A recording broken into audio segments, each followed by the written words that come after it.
राधे कृष्णा। कृष्ण भक्तों को मेरा प्रणाम। हम पढ़ने जा रहे हैं पेज 6।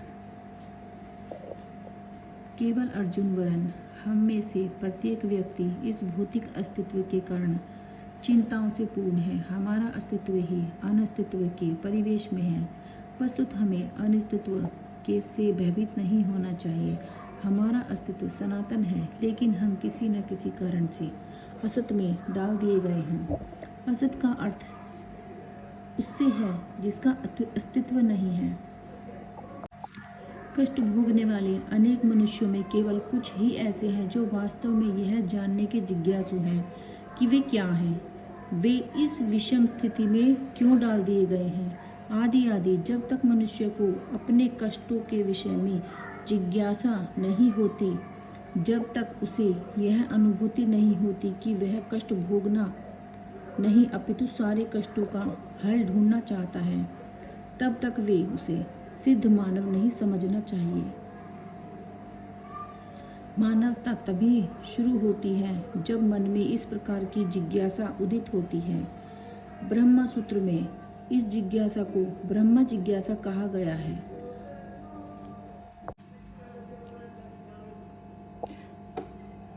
अतः तो ब्रह्म जिज्ञासा मनुष्य के सारे कार्यकलाप असफल माने जाने चाहिए यदि वह पर ब्रह्मा के स्वभाव के विषय में जिज्ञासा न करे। अतएव जो लोग यह प्रश्न करना प्रारंभ कर देते हैं कि वे कष्ट क्यों उठा रहे हैं, या वे कहाँ से आए हैं और मृत्यु के बाद कहाँ जाएंगे, वे ही भगवत गीता को समझने के सुपात्र विद्यार्थी हैं। निष्ठावान विद्यार्थियों में भगवान के प्रति आदर भाव भी होना चाहिए।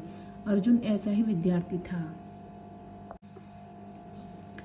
जब मनुष्य जीवन के जब मानव जीवन के वास्तविक प्रयोजन को भूल जाता है, तो भगवान श्री कृष्ण विशेष रूप से उसी उद्देश्य की पुनर्स्थापना के लिए अवतार लेते हैं। तब भी असंख्य जागृत हुए लोगों में से कोई एक होता है जो वास्तव में अपनी स्थिति को जान पाता है, और यह भगवद गीता उसी के लिए कही गई है। वस्तुत हम सभी अविद्या रूपी बाधिन के द्वारा निगल लिए गए हैं, लेकिन भगवान जीवों पर, विशेषतया मनुष्यों पर कृपालु हैं। इसी उद्देश्य से उन्होंने अपने मित्र अर्जुन को अपना शिष्य बनाकर भगवद गीता का प्रवचन किया।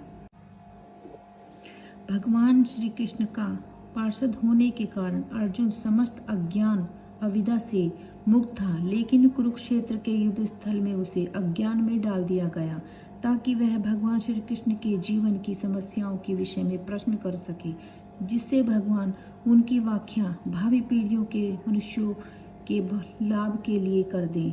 और भगवत गीता की विषय वस्तु में 5 मूल सत्यों का ज्ञान निहित है। सर्वप्रथम ईश्वर के विज्ञान की और फिर जीवों के स्वरूप स्थिति की विवेचना की गई है। ईश्वर का अर्थ नित्यंता है और जीवों का अर्थ है नियंत्रित। यदि जीव यह कहें कि वह नियंत्रित नहीं अपितु स्वतंत्र है। आज के लिए इतना ही। जो गलती हो जाए सब क्षमा करना। जय श्री कृष्ण। जय श्री कृष्ण।